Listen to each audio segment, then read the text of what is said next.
dan anak kami sudah dibekali ilmu yang bermanfaat, baik itu mendidik secara akhlaknya ataupun penghafalan Al-Qur'annya. Apalagi pasti anak saya ini dengan banyak kekurangan dari pertama kami masuk sampai jenjang dia memasuki SD ini dengan banyak perkembangan. Mungkin pertamanya saya nggak banyak berharap dengan anak saya, kenapa di TK-nya itu ngomong tuh nggak jelas. Masuk ke Al-Fikri juga pas di tes pertama itu nggak lulus, saya akui. Terus saya bilang ke kepala sekolahnya, kalau misalnya bisa diterima, mungkin kami mendaftarkan anak kami lagi. Kalaupun tidak naik kelas, nggak apa-apa. Masalahnya dari TK itu dulu kewajiban anak untuk mendikte, program dikte itu pertamanya nggak bisa. Setelah 3 bulan dia bisa mendikte, dia menuntut untuk masuk SD. Jadi kami kebingungan juga mau masuk ke sekolah yang mana. Setelah masuk di tes di Al-Fikri, emang anak kami ini mengarah ke autis tadinya. Pas sudah dites segala macamnya, terus saya bilang saya mau anak saya ini bisa untuk berbaur aja dengan teman-temannya. Syukur alhamdulillah, saya tidak mengharapkan lebih.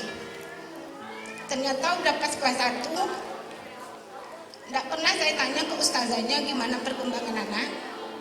Ternyata dia dibilang ustazah pas terima rapor, anak ibu ini termasuk anak yang pintar, udah bisa membaca, menulis, terus dengan membaca Al-Quran.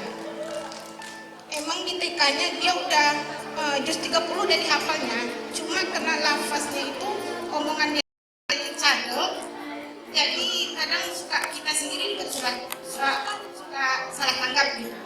Sampai Ustazah Rika pas kelas 1 dibilangnya, pun anak bunda ini kayaknya nggak bisa untuk melafazkan membaca Al-Quran. Tolong Gaza, dia emang agak cadel, tolong didengarkan baik-baik. Jadi saya jujur, tadinya saya kerja di Bangkinang, saya pindah ke Pekanbaru mengikuti suami saya, sehingga saya juga tidak terlalu fokus dengan pekerjaan saya. Saya bekerja di perpustakaan provinsi, jadi di situ saya mulai membaca. Tadinya saya bekerja di rumah sakit, di bagian keuangan, pindah ke provinsi di bagian perpustakaan. Itu kan suatu dunia yang baru bagi saya. Jadi saya belajar dengan membaca buku, kok bisa anak saya tidak lancar bicara. Kenapa gitu? Padahal kami orang tua, terutama saya, sangat aktif dengan anak-anak. Emang kami, saya dengan suami memang berpisah. Seminggu sekali suami baru pulang ke Bangkinang karena suami kerja di Pekanbaru. Jadi cashback lagi, kok bisa seperti ini anak nih? Udah tanya ke dokter ini, nggak ada masalah. Cuma mungkin pendekatan orang tua. Pas masuk anak ke SD, waktu di TK dia bilang uminya, Bun, nggak usah khawatir masalah anak seperti ini. Nanti dengan berkembangnya waktu, asal bunda ikhlas, anak ini berkembang dengan sendirinya. Ternyata pas masuk di Al-Fikri itu, saya juga wow gitu bagi saya, perkembangan dia besar sekali. Pas disuruh sama Ustaz Leo waktu itu ikut tes itu saya nggak tahu. Kok tes apaan nih Ustaz? Ya, dia ikut tes apa nih Bun? Hafalan juz 30. Masa iya? Udah selesai juz 30-nya Ustaz. Emang dulu tuh di TK udah selesai juga. Cuma saya tidak yakin lagi gitu kan. Pas ikut tes, ternyata dia lulus dan dapat peringkat 2 terbaik. Saya gimana ya, perasaannya tuh nggak bisa diungkapkan gitu kan. Terus lama-kelamaan kok perkembangannya makin bagus gitu kan. Saya bilang ke dokter yang saya konsul dulu, Dok, ternyata iya juga dok, anak saya tuh kalau bisa saya ngarahkan buat supaya dia tidak ngalihkan perhatian dia, ternyata bisa, saya bilang gitu kan. Masanya kalau ternyata saya lepaskan aja dia kayak kemarin, itu emang dia menggeluti dunia dia sendiri, kata dokter. Jadi kalau cepat kita rangkul, dia bisa kayak anak normal lagi, Bu, katanya. Kiki mau masuk pesantren, mau menghafal 30 juz ini. Dia sekarang ini udah masuk ke juz 27. Jadi saya bilang, berarti kalau Rizky pergi tinggallah Bunda lagi sama si adik. Ya kalau di rumah Rizky tidak bisa menghafal full bondo, nanti terganggu sama adik. Mendingan Rizky masuk pesantren, full Kiki menghafal, terus semua Al-Quran itu Kiki hafal. Emang untuk apa anak kamu harus menghafal semuanya? Emang diwajibkan, kata kami kan. Kiki mau memasukkan ayah dan bunda ke surga. Jadi saya pun menangis. Saya bilang, emang harus seperti itu caranya, kata saya kan.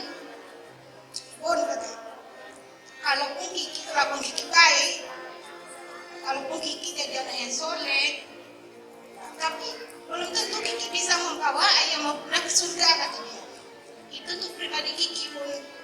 Tapi dengan menghafal ini, Kiki bisa membawa ayah dan bunda ke surga.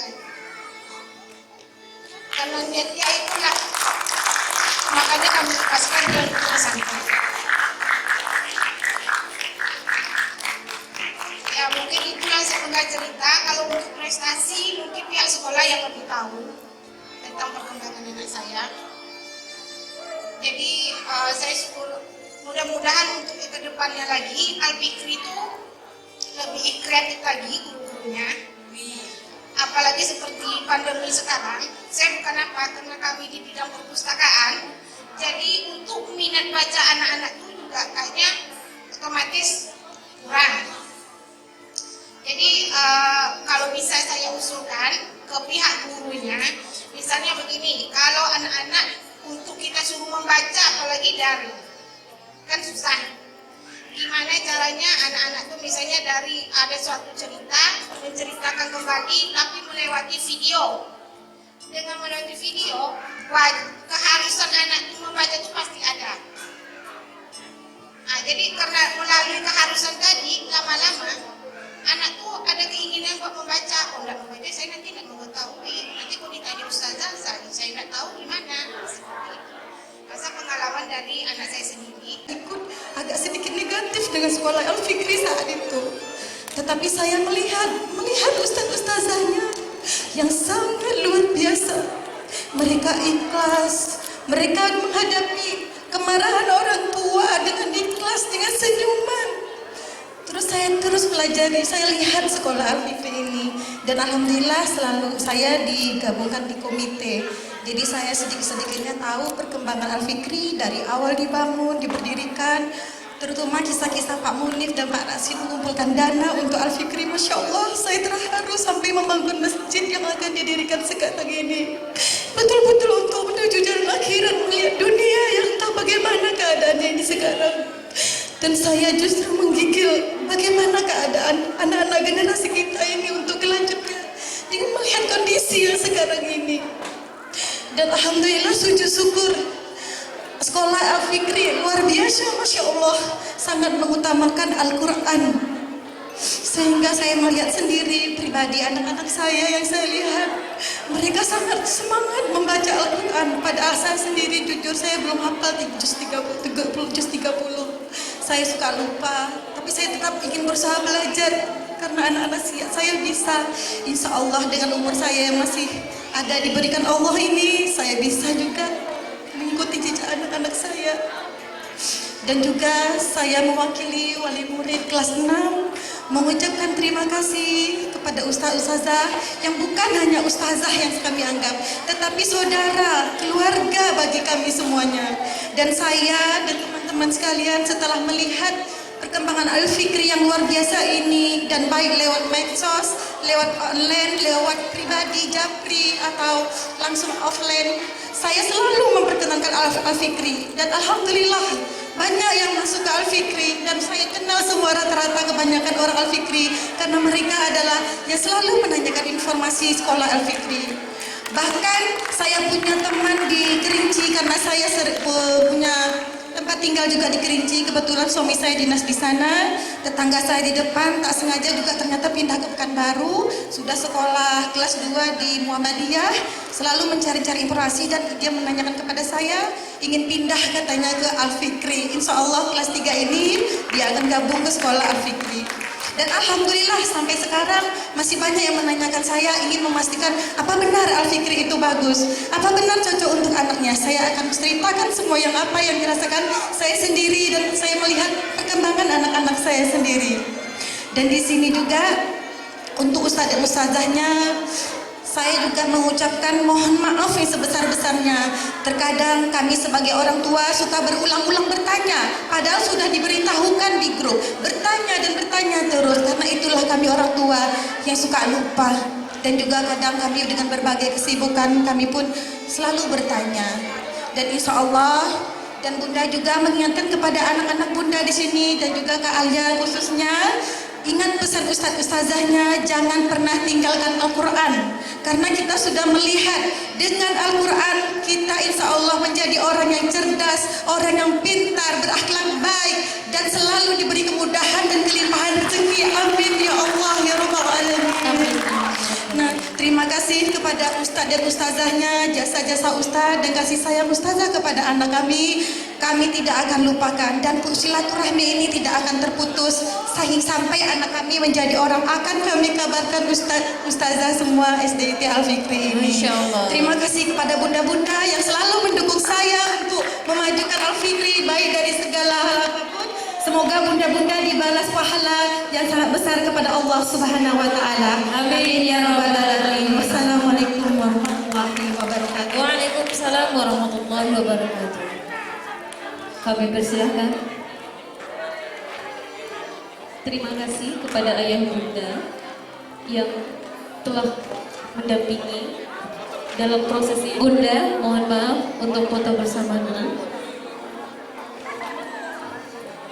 Ananda, Adia, dan Rizky, mohon untuk ikut dengan orang tuanya sebentar. Ini ada mana?